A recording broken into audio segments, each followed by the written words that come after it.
Assalamualaikum warahmatullahi wabarakatuh.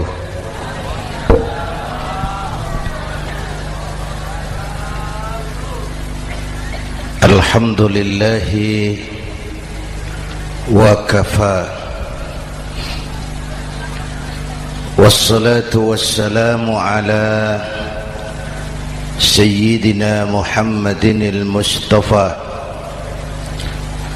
wa ala alihi wa ashabihi ahli sidqi wal wafa, amma ba'd.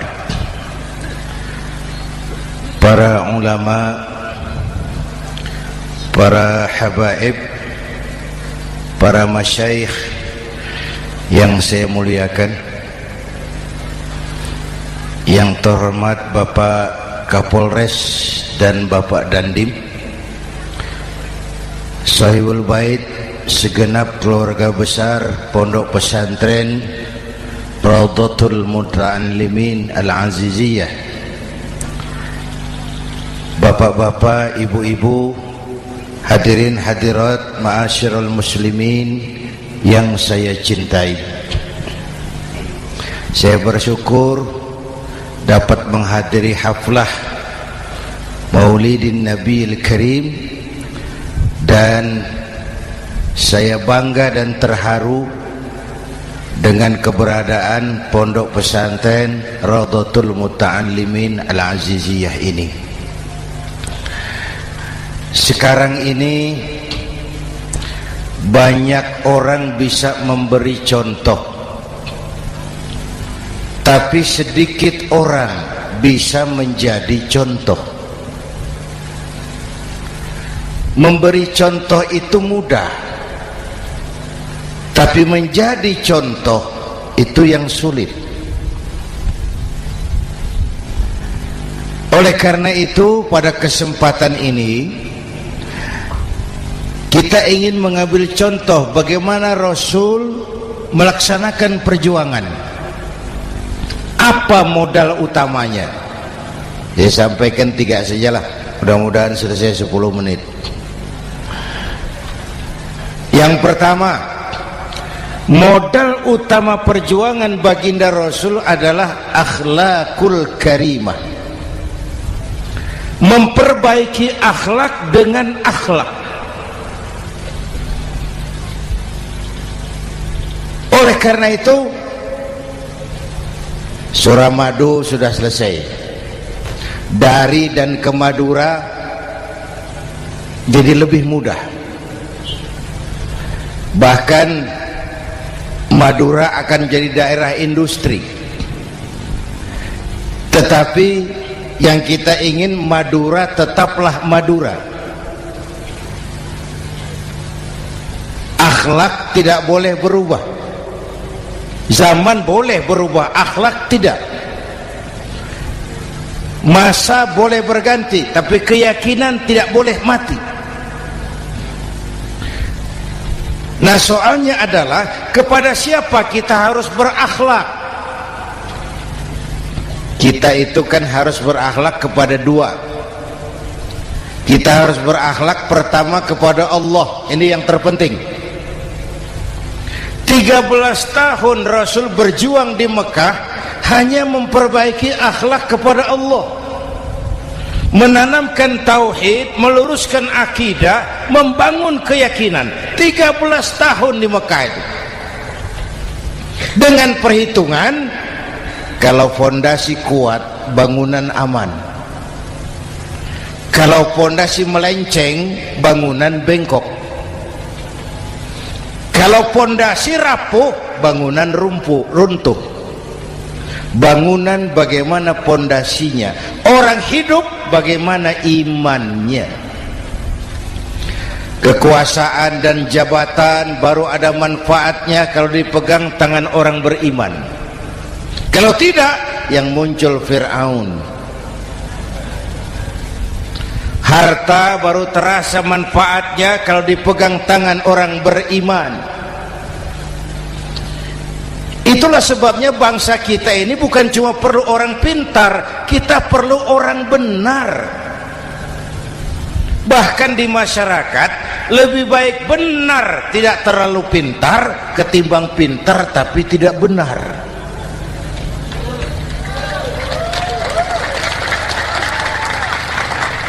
Kalau sudah pintar tidak benar, rusak rakyat itu Pak. Disuruh ngurus beras malah nimbun beras, ya. Disuruh ngurus laut jadi bajak laut. Disuruh ngurus hukum, bikin hukum seperti pisau, tajam ke bawah, tumpul ke atas. Kalau yang kecil salah, hukum cepat-cepat ditegakkan. Yang besar salah, diam pura-pura tidak mengerti.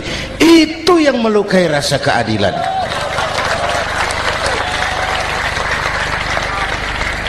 Mulai dari akhlak kepada Allah. Bagaimana cara berakhlak kepada Allah? Caranya dua. Pertama, jangan menyekutukannya dengan sesuatu pun. Yang kedua, jangan menyembah kecuali hanya kepadanya. Itu akhlak kepada Allah. Konsisten, disiplin. Saya bersaksi tiada Tuhan selain Allah, maka saya tidak akan menyembah kecuali hanya kepada Allah. Saya tidak akan takut kecuali hanya kepada Allah. Saya tidak akan minta tolong kecuali hanya kepada Allah. Saya tidak akan melarikan persoalan kecuali hanya kepada Allah. Saya bersaksi Nabi Muhammad utusan Allah, Nabi terakhir. Tidak ada Nabi sesudah Nabi Muhammad. Harga mati, titik. Disiplin. Ada yang mengaku jadi Nabi, wajib tidak percaya. Disiplin. Sekarang ini kan bangsa kita disiplinnya lemah. Korupsi agak sulit diberantas karena pejabat kita takut atasan tapi nggak takut Tuhan.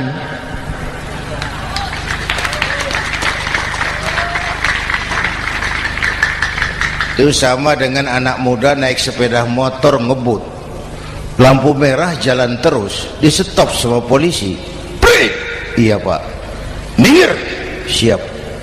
SIM ada Pak. SNK ada Pak. Tahu kau lampunya merah? Tahu Pak. Kenapa lewat terus? Saya nggak tahu, ada Bapak. Itu disiplin kita. Tenang benar jawabnya, kayak orang nggak salah itu.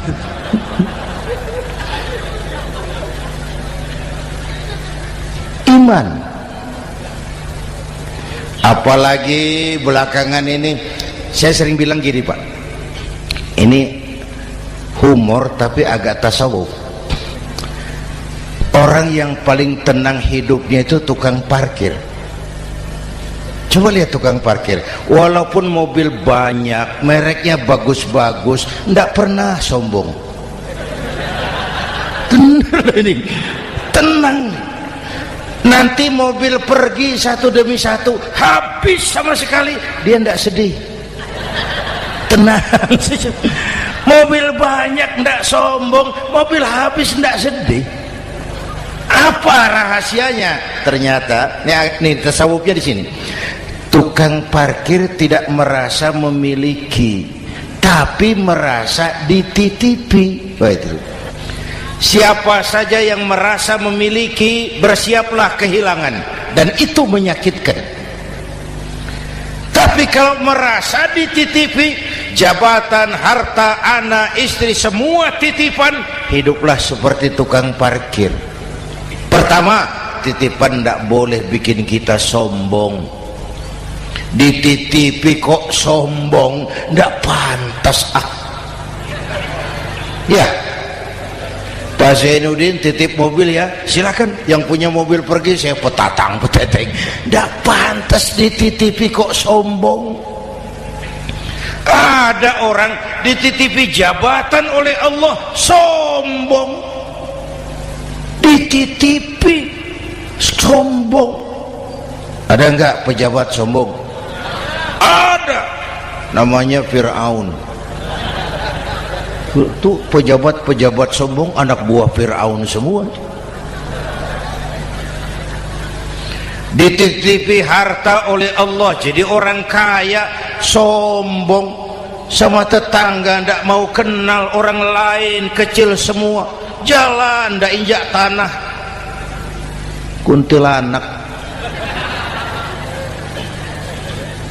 Yang kedua penting, titipan harus dijaga baik-baik. Kalau tidak, yang nitip marah. Yang nitip marah. Pak, titip sepeda motor, silakan. Waktu diambil sepeda motor, kaca spion pecah, knalpot hilang, bemper hancur. Marah enggak yang nitip? Marah. Saya kan titip, kenapa enggak dijaga baik-baik?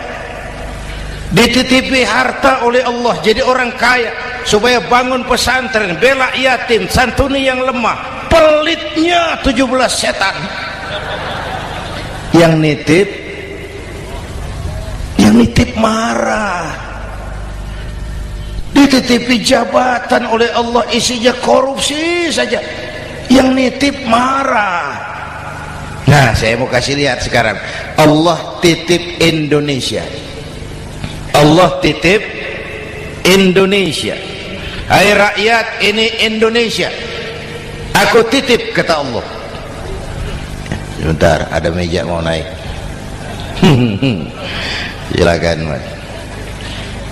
Iklan. Ya, terima kasih. Jangan disangka kalau disediakan air teh pidatonya jadi lama. Dekorasi ini kok.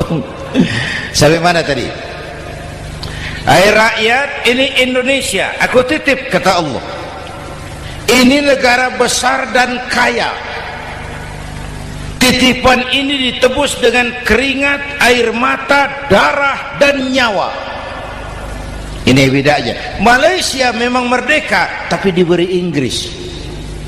Singapura merdeka, diberi Inggris. Indonesia merdeka, keringat, air mata, darah, dan nyawa. Ini negara aku titip, kata Allah. Ini negara besar dan kaya. Buminya subur. Di atas perut buminya segala tanaman hidup. Di bawah perut buminya ada gas, minyak, batu bara. Lautnya kaya, hutannya kaya. Kekayaan negeri ini harus digunakan bagi sebesar-besar kemakmuran rakyat. Itu amanat konstitusi. Disalahgunakan, dikorupsi, yang nitip marah. Yang nitip marah. Kalau dia marah, dia suruh makhluknya yang lain negur. Siapa? Merapi, Bromo, anak Krakatau. Itu Merapi demo, Pak. Kalau kita rakyat demo, anak buahnya Pak Danres turun.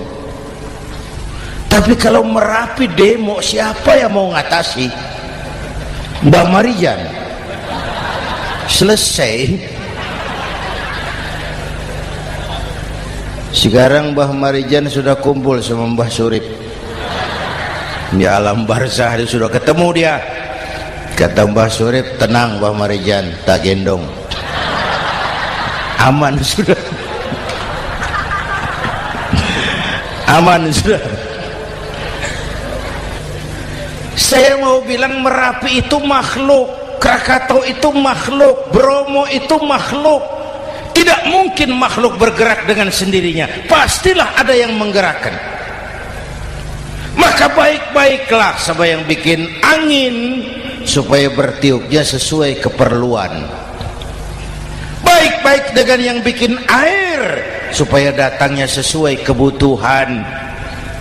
Baik-baik sama yang bikin gunung supaya meletusnya pelan-pelan.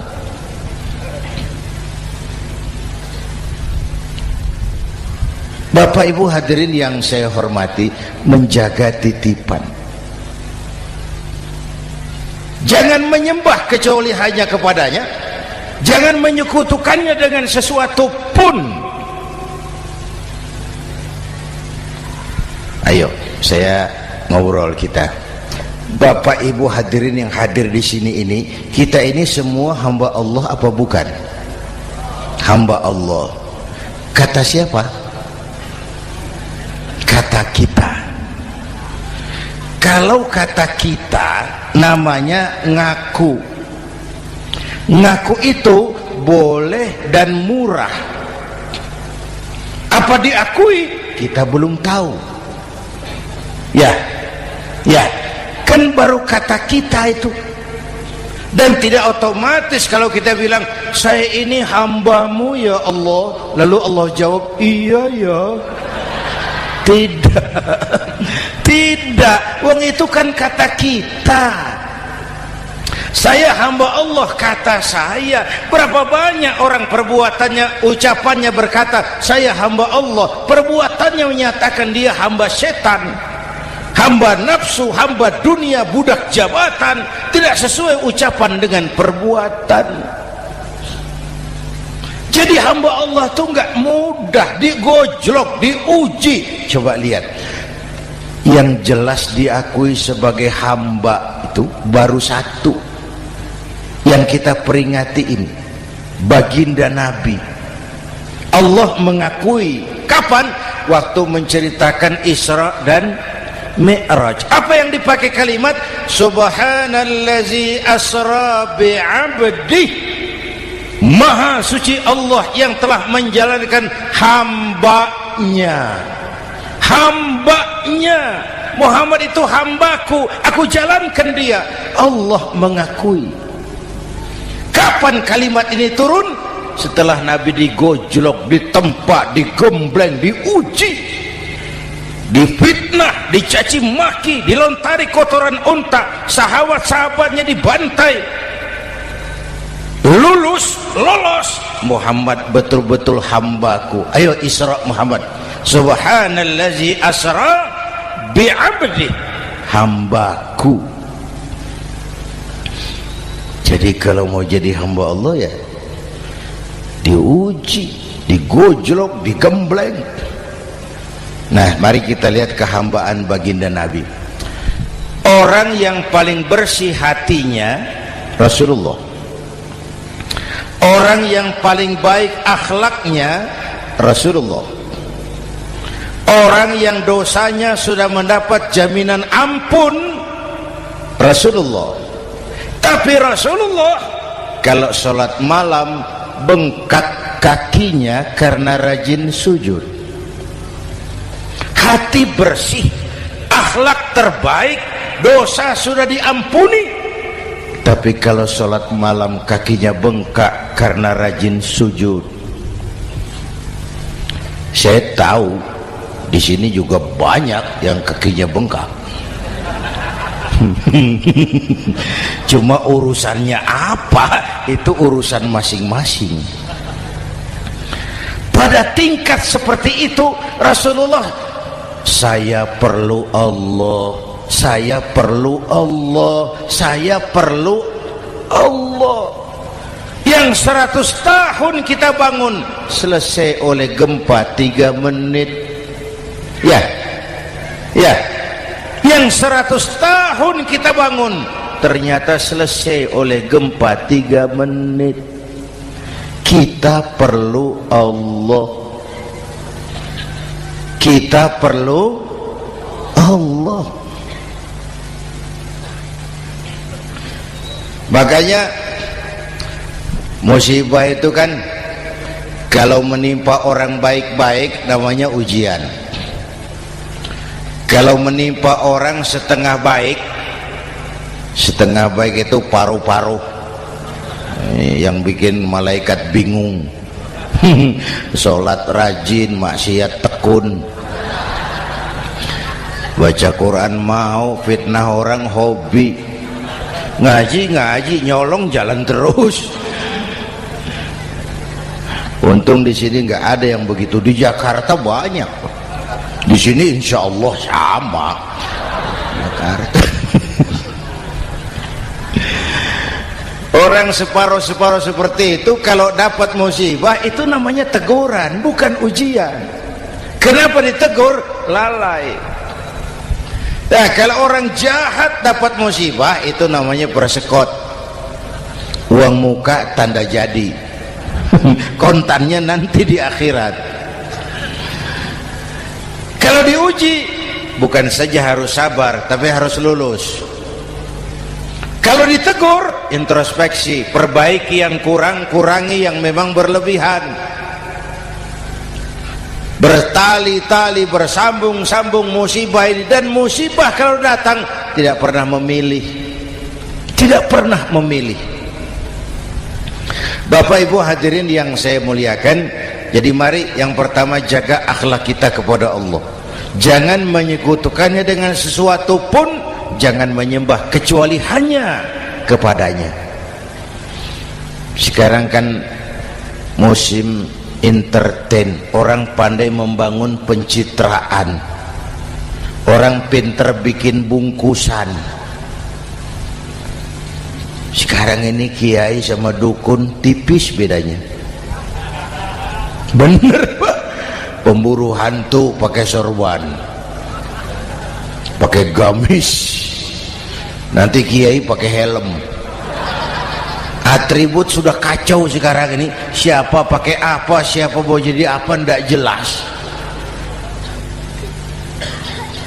Sementara masyarakat kita memang agak kutil, kurang teliti, cepat heran, gampang kagum. Pernah terjadi suatu saat tabrakan di jalan, keras sekali, korban jatuh berlumur darah, dikerubungi orang banyak. Datang wartawan mau ambil gambar dari dekat, sulit, banyak sekali orang ngerubung. Dia cari akal, tolong saya dikasih jalan ke dekat korban. Orang menoleh semua. Saudara siapa? Saya bapaknya korban, katanya. Dia mengaku bapaknya korban. Ya orang minggir semua, minggir, ada bapaknya korban. Orang minggir semua, dia maju ke depan korban. Sampai di depan korban pucat mukanya itu wartawan. Kenapa? Yang ketabrak anak monyet, Pak. Dia sudah ngaku bapaknya korban.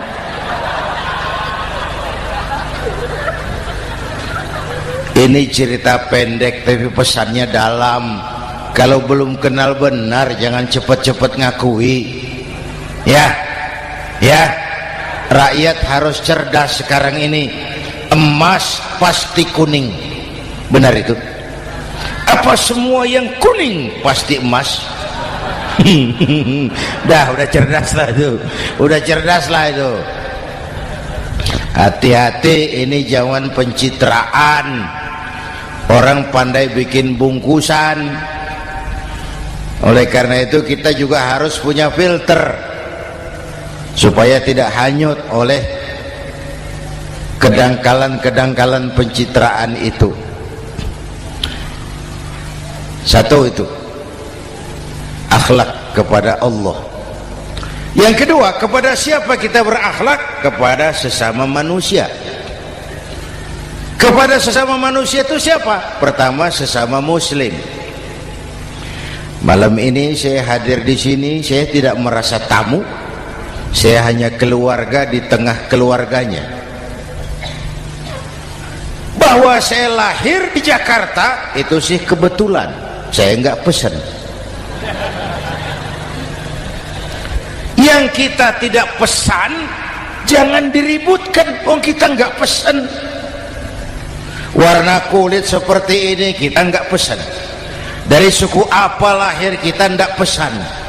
Potongan seperti ini kita enggak pesan. Islam membebaskan manusia dari ras diskriminasi.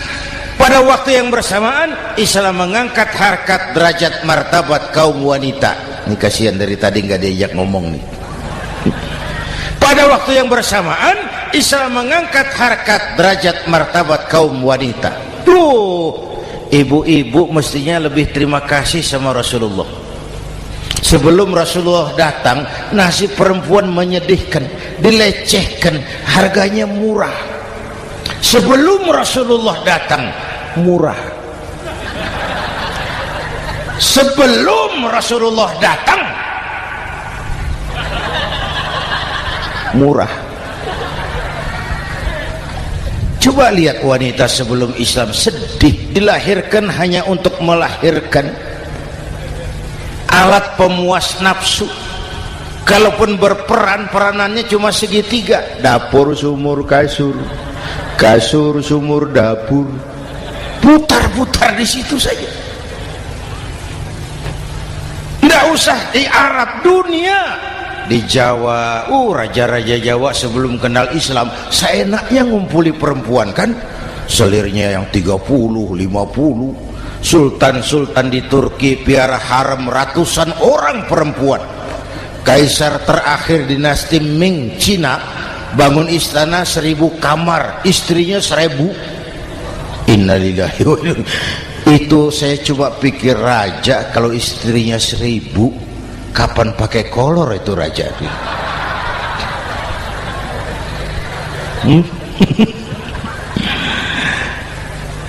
Rasulullah datang terenyuh, an-nisa imadul bilad, perempuan jangan diperlakukan begitu, perempuan tiang negara, kalau baik perempuan baik negara, kalau rusak perempuan hancur negara. Waktu ditanya, ya Rasul, siapa yang paling harus saya taati di dunia? Ibumu. Setelah itu siapa lagi? Ibumu. Setelah itu siapa lagi? Ibumu.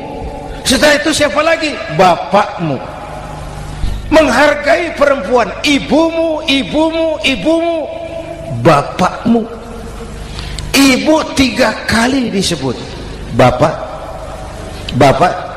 1 kali, ibu 3 kali, bapak 1 kali, ibu 3, bapak 1 bapak. Gimana sih ngitungnya jadi kerok begini? Salah ngitungnya, salah.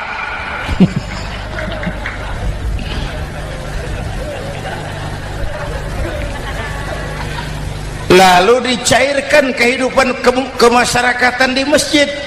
Masya Allah, masjid itu pendidikan demokrasi betul.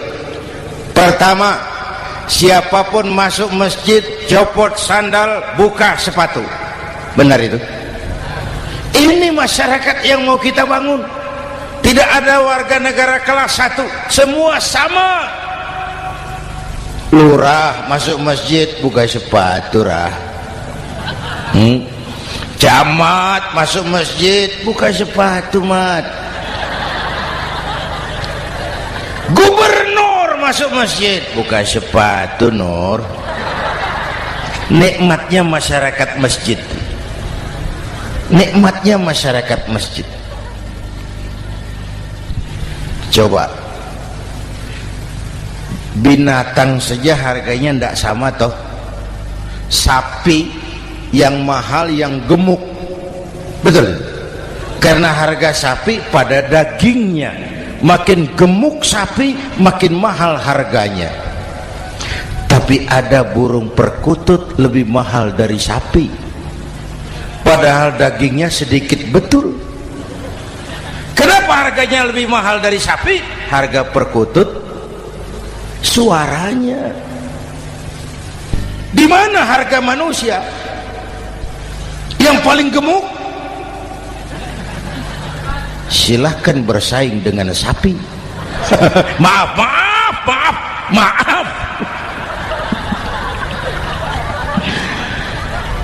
Inna akramakum indallah atqakum. Masyarakat masjid sudah coba sandal, buka sepatu, sudah masuk ke dalam sholat berjamaah. Kalau sudah ke dalam sholat berjamaah, tidak pernah kita usil dari mana orang datang, yang penting kemana dia menghadap. Itu masyarakat masjid. Dari mana kamu? Dari kidul, Pak, madhab ngulon. Kamu dari mana? Dari lor, Pak, madhab ngulon. Kamu dari mana? Dari kulon, madhab ngulon juga. Ini kan konsep bineka tunggal ika. Dari manapun orang datang, apapun warna kulitnya, dari suku apapun ia dilahirkan, kalau akidahnya sama, itu saudara kita. Lalu sholat berjamaah. Apa itu? Hidup bermasyarakat, berbangsa dan bernegara. Harus ada imam, harus ada makmum. Kenapa? Ini saya harus agak hati-hati ya, pakai sarung angin ini. Apa tadi ngomong apa saya? Sholat berjamaah, bermasyarakat, berbangsa dan bernegara. Ada imam, ada makmum. Siapa makmum? Kita ini rakyat. Siapa imam? Para pemimpin negara. Apa bedanya? Imam harus dipilih. Makmum nggak usah. Coba baca kitab fikih yang setebal apapun, nggak ada bab pemilihan makmum. Nggak usah, makmum nggak usah dipilih. Orang buta boleh jadi makmum, orang bisu boleh jadi makmum, tukang mabuk boleh jadi makmum, tapi tidak tiap orang boleh jadi imam. Imam harus dipilih. Siapa yang jadi imam? Pertama, a'lamuhum, orang yang paling alim di kampungmu angkat jadi imam. Yang paling alim, bukan yang paling tua. Yang paling alim, tahu urusan, punya konsep, punya visi dan misi, mengerti negara ini mesti dibawa kemana, jalan keluarnya apa, angkat jadi imam. Pak, ada dua orang Pak, alimnya sama, yang mana yang dipilih? Kalau ada dua orang alimnya sama, kata Nabi, afsahuhum, yang lebih fasih lidahnya. Apa artinya fasih? Nyambung sama rakyat, tahu apa yang dimaui rakyat, nyambung. Tidak sah orang fasih bermakmum kepada imam cedal.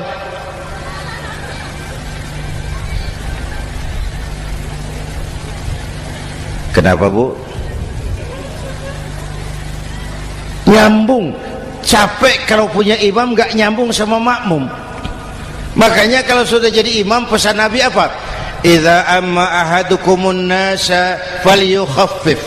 Kalau kamu jadi imam, ringankan sholat kamu, jangan terlalu panjang. Itu makmum tidak sama kekuatannya. Ada yang tua renta, diri saja sudah gemetar. Ada makmum yang punya darah tinggi, kalau sujud lama kepalanya sakit. Ada makmum yang sudah janji habis sholat mau terima uang. Jangan kalau sudah jadi imam di kota, sholat isya berjamaah, rakaat pertama selesai Fatihah, Yasin, bubar makmum itu. Jadi imam jangan terlalu lama, kayak Husni Mubarak tuh kelamaan jadi imam 30 tahun, rakyat capek.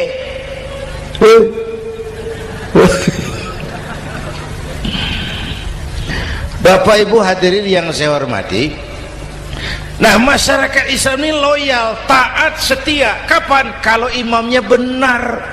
Imam takbir, makmum takbir, imam ruku', makmum ruku', imam i'tidal, makmum i'tidal, imam sujud, makmum sujud. Tapi masyarakat Islam tidak buta. Imam keliru, makmum wajib menegur. Ya, bagaimana negurnya? Mestinya ruku', imam sujud. Wah, keliru ini. Subhanallah, kan gitu. Itu aturan main. Tidak boleh imam keliru, makmum emosi, main pegang, mam, hoi salah, hoi, kacau sholat.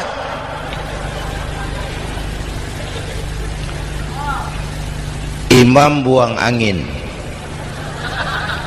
apa makmum lalu berkata, demi kesetiaan saya kepada imam, imam buang angin, saya lebih keras lagi. Goblok. Iyyaka na'budu wa iyyaka nasta'in. Sampai situ imam buang angin, minggir. Tidak usah ribut. Yang di belakang satu orang maju ke depan, lanjutkan pekerjaan imam. Yang penting imam tahu diri, buang angin, minggir. Ini negara rusak karena imam sudah buang angin. Tenang aja, kayak orang nggak salah gitu loh.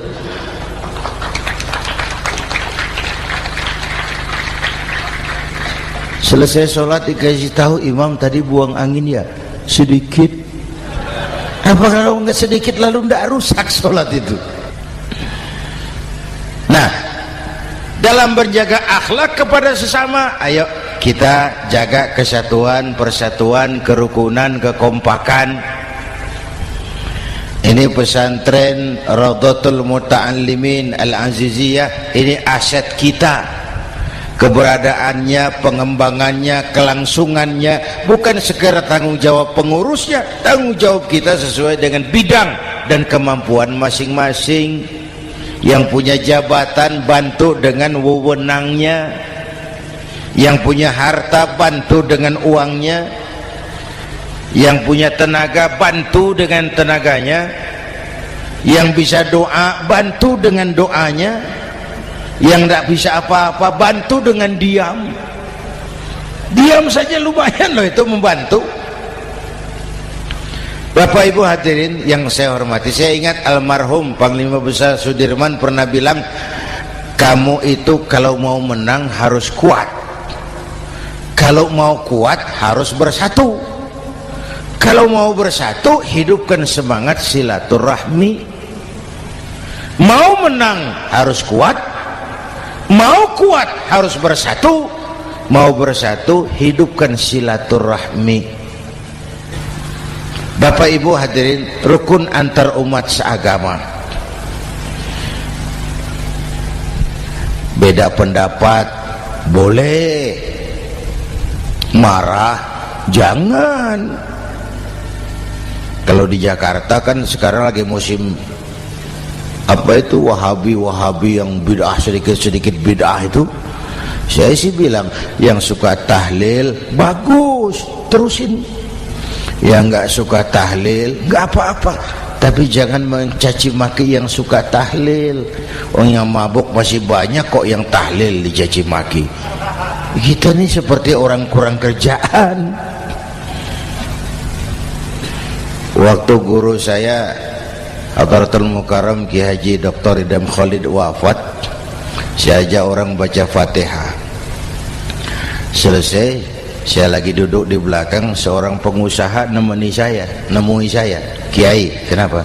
Saya coba ingin kepastian. Apa? Orang yang sudah mati dibacakan Fatihah itu apa pahalanya sampai? Saya bilang gini, Mas, kamu kalau nggak percaya mati aja dulu. Saya bacain Fatihah, tunggu di sono. Kalau nggak nyampe balik lagi nggak apa-apa.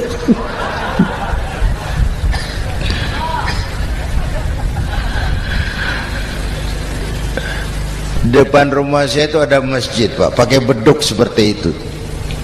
Ada teman saya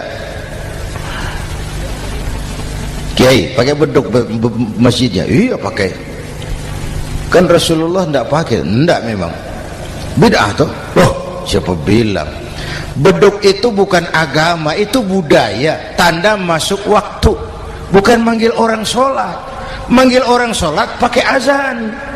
Tanda masuk waktu, itu hebatnya Wali Songo, pakai beduk. Kalau nggak mau pakai beduk boleh, teriak-teriak juga boleh. Pak Greb, boleh. Tapi Wali Songo kan bijaksana, pakai beduk saja, sekali pukul satu desa dengar. Itu bijaksananya dakwah Wali Songo. Kalau beduk dianggap bid'ah, miskin kita. Itu budaya. Seperti sepeda motor, itu budaya. Kalau nggak mau pakai beduk boleh, teriak-teriak juga boleh. Pak Greb, boleh. Tapi Wali Songo kan bijaksana, pakai beduk saja, sekali pukul satu desa dengar. Itu bijaksananya dakwah Wali Songo. Kalau beduk dianggap bid'ah, miskin kita. Itu budaya. Seperti sepeda motor, itu budaya. Kalau beduk dia nggak bid'ah, sepeda motor bid'ah tuh. Rasulullah nggak pakai, jual, beliin unta.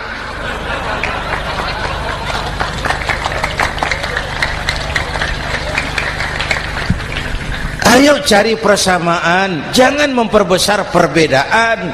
Hormati pendapat orang kalau pendapat kita juga ingin dihormati. Kasus Ahmadiyah meledak lagi di Cikesik, Banten. Lalu pendekar-pendekar HAM menganggap itu tirani, mengganggu kebebasan beragama. Dia lupa bahwa Ahmadiyah masalahnya bukan kebebasan beragama, tapi penodaan terhadap agama. Kalau kebebasan beragama sih umat Islam welcome.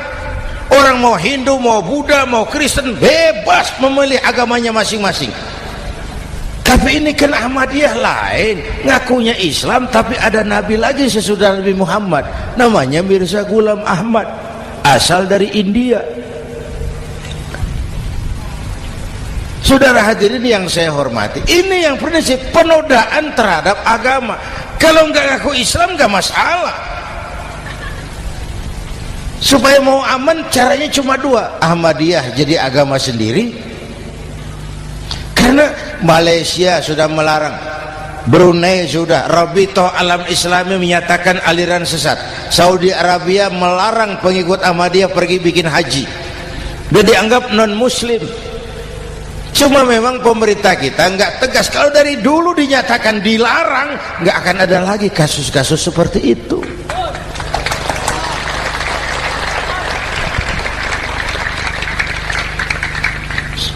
Nah, selain itu kita umat juga harus disiplin. Coba sudah berapa banyak nabi bermunculan di Indonesia. Dan Indonesia ini saya heran, Indonesia ini pasar bagus, Pak. Kalau ada nabi, ada aja pengikutnya, saya heran tuh. Indonesia ini pasar bagus. Ada Ahmad Musaddiq Al-Qiyadah, jadi nabi. Konsultan bulu tangkis jadi nabi. Dapat wahyunya di Bogor. Ditangkap polisi 4 tahun.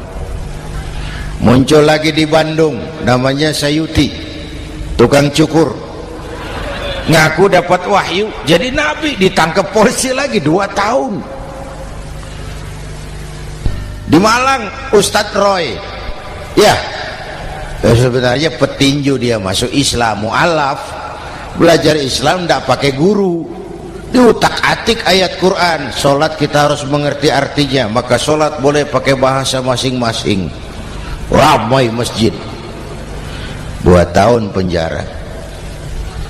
Di Jakarta muncul lagi Lia Edan, ngaku Jibril, ditangkap juga oleh polisi. Kita salut sama polisi kita lah, bukan cuma teroris, Jibril ditangkap Pak Kapolres.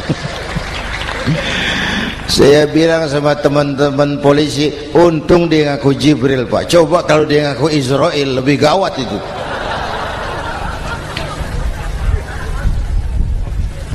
Yang parah, antara Cirebon Losari, dia perbatasan Jawa Tengah Jawa Barat, pernah muncul agama baru namanya agama Jasun, agama Jawa Sunda, agama Jasun Jawa Sunda. Yang jadi nabi Tugimin. La haula wala quwata. Saya bilang ini jangan jadi nabi, jadi kiai juga nggak angker ini. Al Mukarram Bapak Kiai Tugimin. Nggak enak.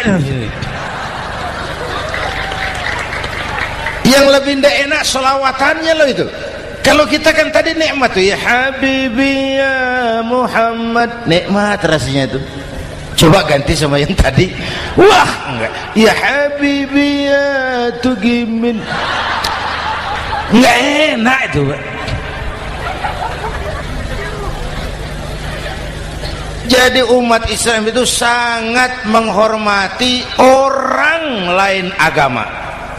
Soal agama orang lain, lakum dinukum, awas hati-hati kalimatnya. Kita menghormati orang lain agama. Soal agama orang lain, lakum dinukum, kita memang yakin cuma Islam agama yang benar, tapi bukan berarti kita boleh menghina agama orang lain. Kenapa? Kalau agama kita yang dihina, kita kan sakit hati. Orang lain sama dong. Itu sebabnya Allah berpesan, jangan kau caci maki Tuhan mereka, karena mereka akan balas mencaci maki Tuhanmu. Dan itu artinya mencaci maki aku, kata Allah. Jelas ini? Jelas?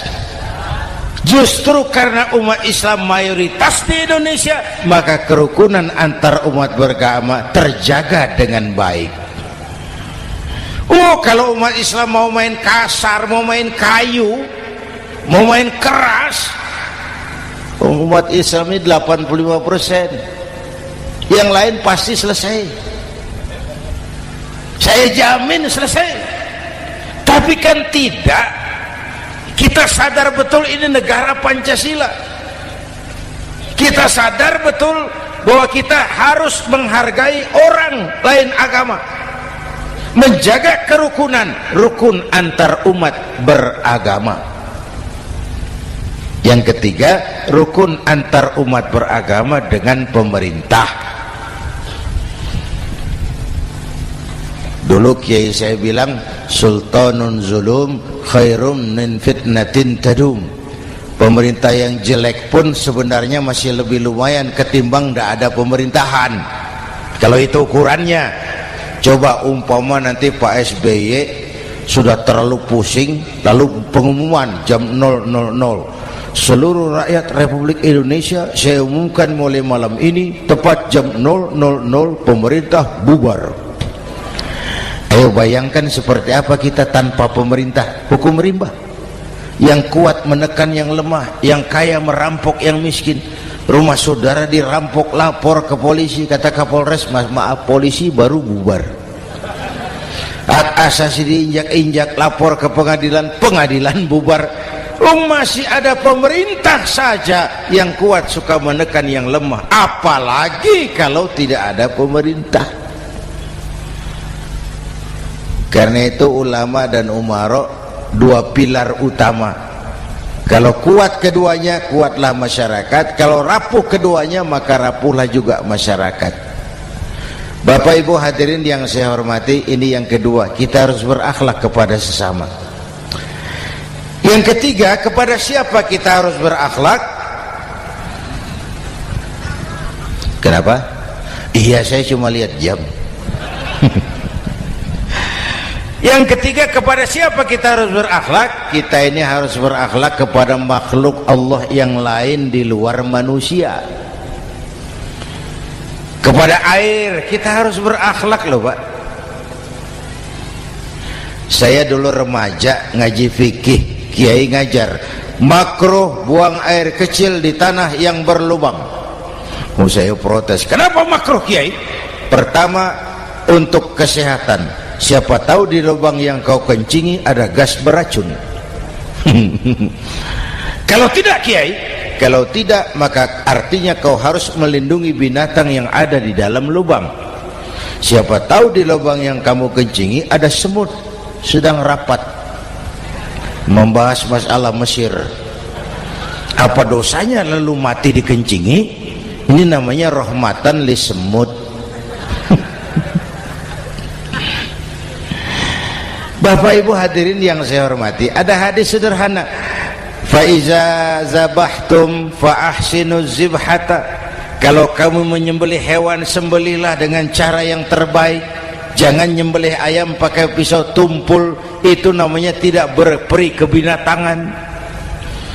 Kepada ayam kita berakhlak, kepada pohon kita berakhlak, kepada air kita berakhlak. Kenapa sekarang alam tidak seramah dulu? Karena kita juga tidak ramah kepada alam. Kenapa sering terjadi banjir? Karena tempat air kita kurangi. Dia bingung mau kemana. Air nggak punya tempat. Akhirnya masuk ke rumah kita juga. Masuk dalam zoharul fasadu fil barri wal bahri bima kasabat aydin nas. Karena kita tidak berakhlak kepada lingkungan. Bapak Ibu hadirin yang saya hormati, jadi itu yang pertama, modal utama perjuangannya akhlakul karimah. Mau sukses, utamakan akhlak. Industrialisasi boleh terjadi di Madura, jalan berhotmik licin, oke, listrik masuk desa, alhamdulillah, tapi akhlak jangan berubah, akidah jangan goyah.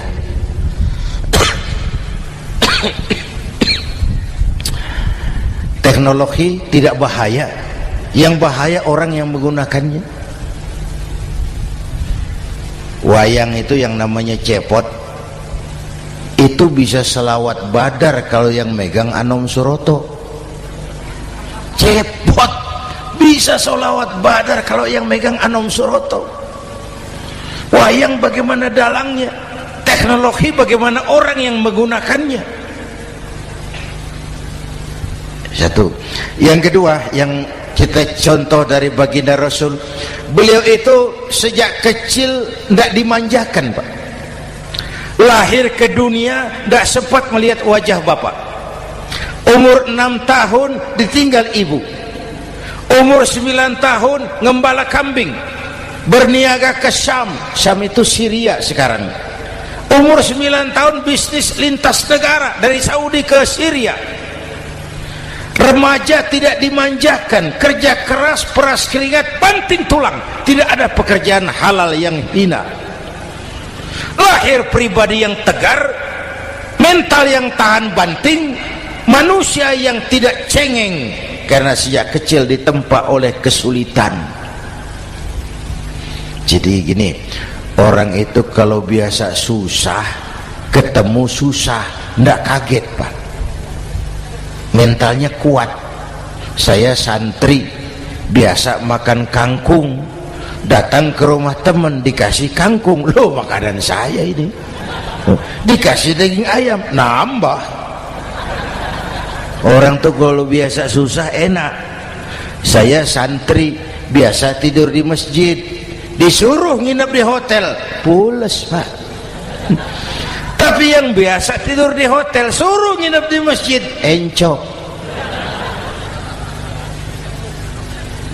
Hidup ini perjuangan. Mau sukses harus berani susah. Jangan seperti dulu nih cerita santri. Ada santri beternak lebah, ambil madunya itu. Satu hari dia mau periksa sarang lebah, naik ke pohon pakai tangga, pakai sarung biasanya santri. Dia lupa tidak pakai celana dalam, naik pohon periksa, entah bagaimana terpegang sarang lebah itu, berhamburan lebahnya keluar, salah satu masuk ke sarungnya, tergigitlah Al-Mukarramnya itu. Dia menjerit, aduh, jatuh berguling ke bawah. Sudah lama jatuh, dia buka sarungnya, dia lihat bengkak. Karena bengkak kan jadi besar, senang juga dia. Dia berdoa, ya Allah, hilangkan sakitnya, biarlah bengkaknya. Ini kan, ini doa orang nggak konsekuen. Bengkak dan sakit itu paket. Mau bengkak ya harus berani sakit. Masa sakitnya bengkaknya mau, sakitnya nggak mau. Itu satu itu. Yang kedua, kita ini sering kalau punya cita-cita sering seperti rapat tikus. Satu hari sekelompok tikus rapat paripurna tikus untuk mengantisipasi bahaya kucing. Bagaimana supaya kucing itu jangan lagi mengganggu kita. Akhirnya ada yang mengusulkan begini, bagaimana kalau di leher kucing kita gantungkan lonceng, supaya kalau dia datang dari jauh suaranya sudah kedengaran dan kita bisa lari menyelamatkan diri.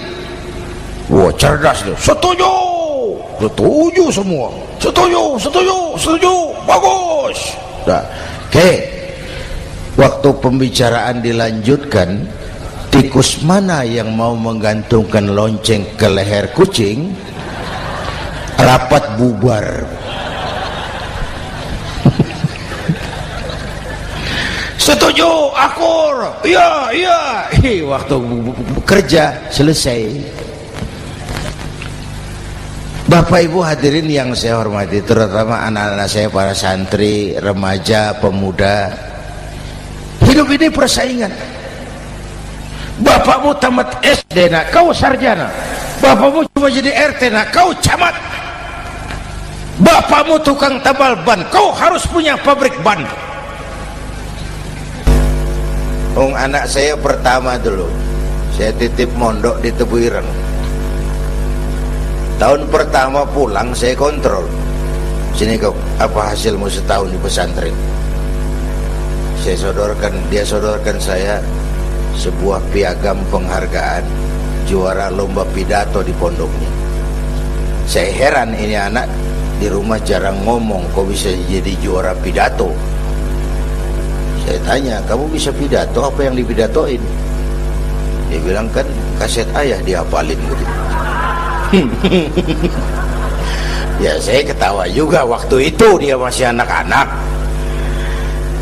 Baiklah, tapi apa cita-citamu? Saya kepengen seperti ayah. Wah, kau ini salah. Kalau aku ayahmu di matamu, menurutmu hebat, mestinya kau 10, 100, 1000 kali lebih hebat dari orang-orang yang kau anggap hebat. Karena tantanganmu akan lebih berat dari tantangan yang aku hadapi sekarang. Kalau kau sama dengan aku, kau ditinggalkan zaman karena kau tidak mampu menjawab tantangan zamanmu. Bapak Ibu hadirin yang saya hormati, persaingan tajam, tantangan makin berat. Oleh karena itu diperlukan semangat yang dicontohkan Nabi. Kerja keras, peras keringat, banting tulang. Tidak ada pekerjaan halal yang hina. Sejak kecil ditempa oleh kesulitan. Asal jangan seperti saya tadi ngobrol sama teman-teman, sekarang ini di negara kita banyak politisi miskin negarawan. Pejabat-pejabat kadang-kadang kalau ngelihat rakyat tuh komentarnya nggak berpihak kepada rakyat. Saya ingat waktu Mentawai dihantam gempa, Nias hancur, infrastruktur hancur, rumah rakyat luluh lantak. Ketua DPR Pak Marzuki Ali bilang, bagaimana itu rakyat? Ya itu resikonya punya rumah di pinggir laut. Waduh, ini bukan komentar pemimpin, rakyat lagi susah kok dibilang kayak gitu. Saya prihatin dengan ucapan kayak gitu. Waktu cabai 100.000, di sini berapa sekarang? Sama ya. Waktu cabai mahal, ada pejabat bilang, rakyat suruh nanam cabai aja di halaman rumahnya. Ini kan nggak solutif dan nggak cerdas. Cabai naik, rakyat suruh nanam cabai. Nanti beras naik, rakyat suruh nanam padi. Yang saya khawatir kalau telur mahal, apa rakyat suruh betelur gitu? Ini kan nggak cerdas dan nggak solutif. Bapak Ibu hadirin yang saya hormati, apalagi tadi sudah saya bilang di awal, kita ini bangsa yang ditempa oleh kesulitan. Mau merdeka saja dengan keringat, air mata, darah dan nyawa. Kita tidak boleh cengeng menghadapi kesulitan ini. Tegar, tahan uji, tahan banting, dan seterusnya. Itu hal yang kedua. Yang ketiga, terakhir, Rasulullah itu sosok yang ibadahnya luar biasa. Tadi sudah saya jelaskan sebagian. Ibadahnya luar biasa. Ayo kita bantu keamanan negeri kita ini. Dengan apa? Istighfar. Wa ma kana Allahu mu'adzibahum wa hum yastaghfirun. Allah tidak akan turunkan bencana selagi di tengah mereka masih banyak orang-orang yang istighfar. Rasulullah yang dosanya sudah diampuni sehari 100 kali istighfar. Ayo kita ngobrol ini. Pak, saya ini Zainuddin ini, kalau mengharap masuk surga dengan amal yang saya kerjakan sendiri, rasa-rasanya tipis harapan. Bener. Sholat saya berapa banyak saya tahu. Sedekah saya berapa duit saya tahu. Dosa saya berapa banyak saya tahu. Lalu saya baca sejarah. Nabi Adam dosanya 1, makan buah khuldi, dikeluarkan dari surga. Nabi Adam dosanya 1, dikeluarin. Kita dosanya banyak, kepengen masuk. Ini nggak nyambung ini. Nabi Adam dosanya 1, dikeluarin dari surga. Kita dosanya banyak, kepengen masuk. Nggak nyambung. Apa yang bikin saya besar hati? Apa yang bikin saya optimis?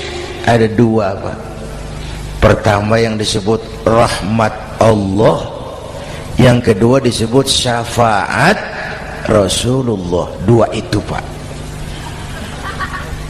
Oh, kalau kita ini insya Allah nanti sampai ke surga, amin, amin. Kalau kita ini sampai ke surga, Pak, saya jamin itu bukan karena amal kita, itu karena rahmatnya Allah. Ndaklah seberapa banyak sih amalan kita mau menggapai surga. Kalau bukan karena rahmatnya Allah, sulit sampai ke sana. Hei manusia, dosamu besar, tapi lihat rahmatku lebih besar. Hei manusia, salahmu banyak, tapi ampunanku lebih banyak. Kau nangis di hadapanku, aku senyum melihatmu. Kau berjalan menujuku, aku berlari menyambutmu. Istighfarnya sehari 100. Lalu ada hadis qudsi, inni la ahammu bi'adzabi ibadi. Kadang-kadang aku pengen turunkan azab, bencana kepada manusia, tapi ketika aku melihat 3 perkara, murkaku surut, bencana aku tarik kembali. Coba perhatikan hadis kursi ini.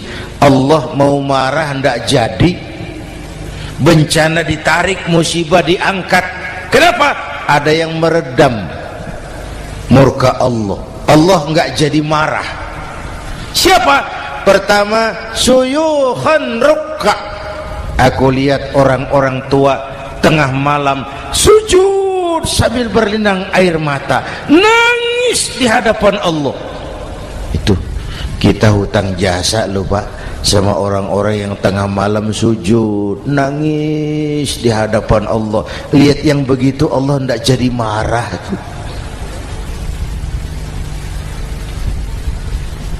Saya tahu bapak-bapak ini, ibu-ibu kan suaminya sering bangun tengah malam ya, Bu. Kencing. Bikin bingung malaikat. Sudah mau ditulis tahajud, kencing doang. Kata malaikat, sialan, hampir salah tulis.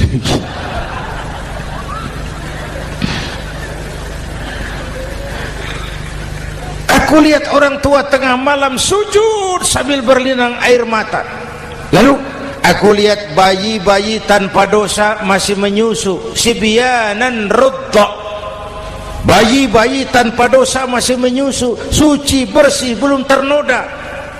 Wa bahaiman rudda. Dan aku lihat binatang ternak melata mencari makan, kambing mudah cari rumput, alam terjaga keasriannya. Bagaimana bencana nggak mau nambah? Kita mengamalkan hadisnya juga terbalik. Yang diminta itu orang tua tengah malam sujud, bayi tanpa dosa nyusu. Sekarang bayi tanpa dosa dibuang ke tempat sampah gara-gara orang tua tengah malam nyusu. Terbalik namanya. Yang diminta itu orang tua tengah malam sujud, bayi tanpa dosa nyusu. Ini bayi tanpa dosa dibuang ke tempat sampah gara-gara orang tua tengah malam.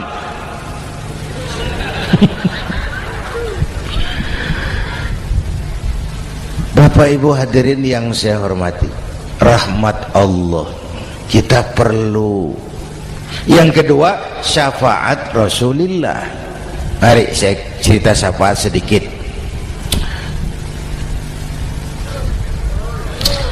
Ini sudah jam 00:05 ya. Ini kalau hitungan Indonesia ini sudah ganti hari, Pak. Jadi inilah ceramah terpanjang di dunia. Bayangkan saya pidato dari hari Selasa sampai hari Rabu.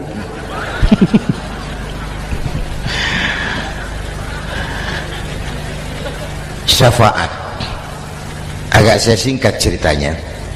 Nanti itu, Pak, setelah alam ini hancur sehancur-hancurnya, bumi gempa, gunung meletus, air laut tumpah ke darat, halilintar menyambar, planet-planet bertabrakan, semua yang hidup mati bareng tanpa persiapan, termasuk malaikat. Malaikat mati, yang tinggal cuma Allah sendirian. Yang lain hancur semua, tinggal Allah sendirian. Allah patroli, berseru-seru, limanil mulkul yaum, ahai, siapa penguasa hari ini? Mana Fir'aun yang ngaku Tuhan, nongol kalau memang Tuhan. Mana Abrahat, mana Namrus, mana itu Benito Mussolini, mana itu Adolf Hitler, mana itu Hosni Mubarak. Penguasa-penguasa yang ngaku berkuasa, nol kalau memang penguasa. Gak ada yang jawab, Pak, semua sudah rebah. Allah lalu berkata, la ilaha illa ana. Ternyata tidak ada Tuhan lain selain aku. Allah sombong waktu itu. Kalau Allah sombong itu pantas. Hadis qudsi mengajarkan al-kibriya'u libasi, sombong itu pakaianku, kata Allah. Cuma aku yang pantas pakai. Kamu manusia nggak pantas pakai pakaianku, kebesaran. Pakaian Allah mau dipakai, sombong itu pakaian Allah, cuma Allah yang pantas pakai. Nanti itu yang pertama dihidupkan bukan kita, malaikat dihidupkan lebih dulu. Tiupan pertama, malaikat hidup semua, diatur panitia akhirat. Yang nyambut tamu siapa, yang pimpin marawis siapa, Malik siap, sediakan neraka. Aku mau bakar itu bajingan tengik yang waktu di dunia nggak mau sujud, jauh dari ulama, tinggal di masyarakat jadi biang kerok, sama yatim kejam. Sediakan neraka. Baik, Ridwan, iya, sediakan surga. Aku mau balas hamba-hambaku yang waktu di dunia rajin sujud, dekat dan cinta kepada ulama, santun kepada yatim, suka menolong orang yang memerlukan pertolongan. Baik, Jibril, Mikail, iya, ke surga. Untuk apa ya Rob? Ambil kendaraan bernama Buraq, turun ke alam, cari di mana kubur kekasihku Muhammad, bangunkan dari kuburnya, bawa ke surga. Turun Jibril dan Mikail, cari kubur Nabi. Wong alam sudah hancur-hancuran, jangan cari kuburan, cari bangkalan aja nggak ketemu. Bingung dua-dua. Jibril sebelah mana kubur Nabi? Nggak tahu Mikail. Lalu dua-duanya sujud mohon pertolongan Allah. Dengan izin Allah terbuka kubur Nabi. Allahumma sholli alaihi wa ala alihi. Bangun dari tidur seperti orang bangun dari kubur seperti orang bangun tidur. Nabi mengusap mata, menoleh ke kanan Jibril, menoleh ke kiri Mikail. Lalu tanya, ayu yaumin hadza ya Jibril? Ini hari apa Jibril? Ini hari apa? Hadza ma wa'ada ar-Rahman. Ini hari yang dijanjikan Allah Muhammad. Ini kiamat. Kiamat Jibril? Kiamat. Jibril, kalau memang ini hari kiamat, aina ummati? Umat saya mana Jibril? Umat saya mana? Allah karim. Belum pernah saya lihat di dunia ada satu pemimpin yang begini besar cintanya kepada umatnya seperti baginda Rasul. Dari dunia sampai akhirat beliau cinta kita. Dari dunia sampai akhirat beliau bela kita. Bangun dari kubur, tahu hari sudah kiamat, yang pertama ditanya, aina ummati? Umat saya mana Jibril? Kita yang ditanya. Kalau saya yang pertama dibangkitkan dari kubur, lain pertanyaannya. Ini hari apa Jibril? Kiamat Zainuddin. Oh, bini saya mana Jibril? Nabi enggak tanya Khadijah wala Fatimah wala Aisyah, aina ummati, umat saya mana Jibril? Umatmu? Iya, kau manusia pertama yang dibangunkan dari kubur, yang lain masih dikubur. Oh, lalu kita ke surga Muhammad, perintah Allah, perintah Allah. Sampai di surga seperti orang tidak betah Nabi itu, resah, gelisah, mondar mandir, mukanya murung. Yang punya surga kan negur, Muhammad, labbaik ya Rabb. Tidak enak di surga ya? Enak. Kok kamu seperti orang nggak kerasan gitu loh, resah, gelisah. Kenapa? Saya teringat umat saya ya Allah. Umat saya bagaimana nasibnya? Iya, saya sudah enak di DPR. Salah. Saya sudah enak di surga, gaji cukup, kursi empuk, dapat mobil dinas. Nggak. Umat saya yang waktu kampanye kepanasan itu gimana nasibnya?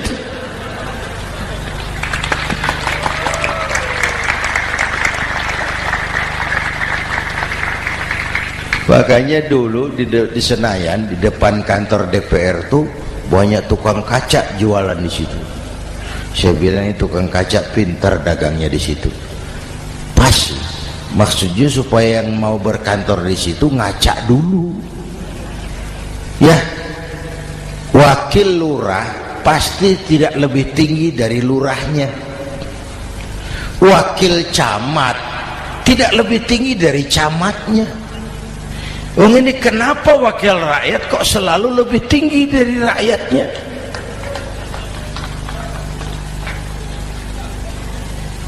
Kan yang memberikan mandat kita rakyat. Kemerdekaan bertujuan mengantarkan rakyat ke gerbang kesejahteraan, lalu rakyat mempercayai tugas itu kepada pemerintah dan wakilnya di DPR. Saya percayakan kamu mengantarkan rakyat ke gerbang kesejahteraan. Itu amanat Undang-Undang Dasar. Biasanya yang diantarkan sampainya lebih dulu biasanya. Yang diantar sampai lebih dulu, yang mengantar nyusul, namanya ngantar belakangan. Ini lebih cepat wakil rakyatnya makmur daripada rakyatnya. Yang mau ngantar makmurnya lebih dulu dari yang mau diantar.